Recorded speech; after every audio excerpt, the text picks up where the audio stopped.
அருளினார். கிழக்கிழங்கை நாட்டினிலே மட்டு நகர்பதியிலே பொக்கட்டி சோலை எனும் அழகிய கிராமம், பல குடிகள் வாழ்கின்ற கிராமத்திலே வந்து பொக்கட்டி மரத்தில் தேன் பொந்திருந்ததாமே. தந்தனதநாதனதநாதனதனானா தனநாதநாதந்தநாதந்தனானா தந்தனதநாதனதநாதனதனானா தனநாதநாதந்தநாதந்தனானா. தேந்தனை எடுக்க வெட்டிய போது இரத்தம் வடிவதை கண்டுமே மக்கள் பயந்தே பார்த்திருந்து பதற்றமும் முற்று சிவலிங்கம் காட்டியும் கண்டு மகிழ்ந்தனரே.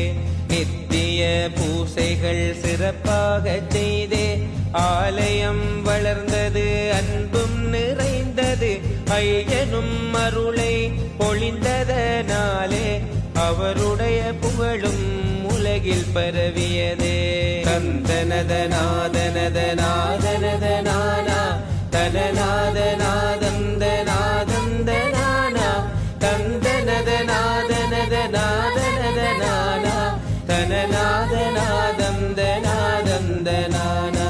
போர்த்துகேயராட்சியும் வந்து சேர்ந்திடவே வந்தான் வெள்ளை காரனும் அங்கே கோயிலை உடைக்க போவதாக கூறவே பூசகரும் சினந்தே உடைக்க மறுத்தாரே.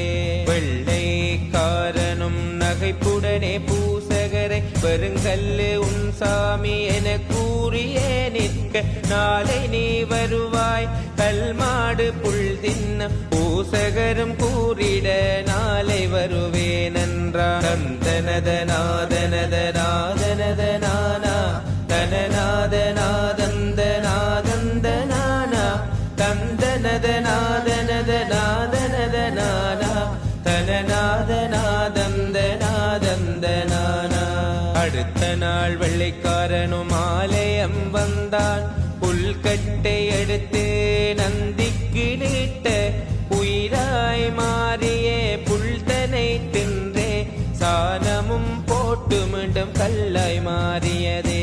திகைத்து நின்று வெள்ளையர்கள் பயந்தே நடுங்க புறமுதுகு காட்டி மதில் தனை உடைத்தே வேகமாய் குதிரையில் பறந்தோடினாரே.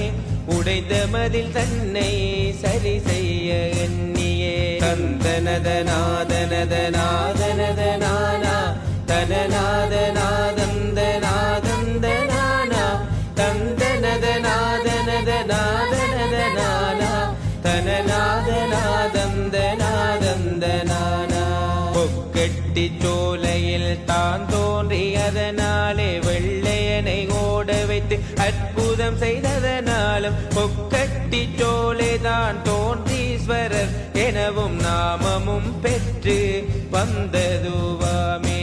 புண்ணிய தலமும் என்றும் மானிடவர் போற்ற தேரோடும் தலம் என்னும் புகழும் பெற்றதுவே. மக்கள் குறை தீர்க்கும் நாயகர் இவரே, அன்பு சிவமே சிவமே சிவபெரு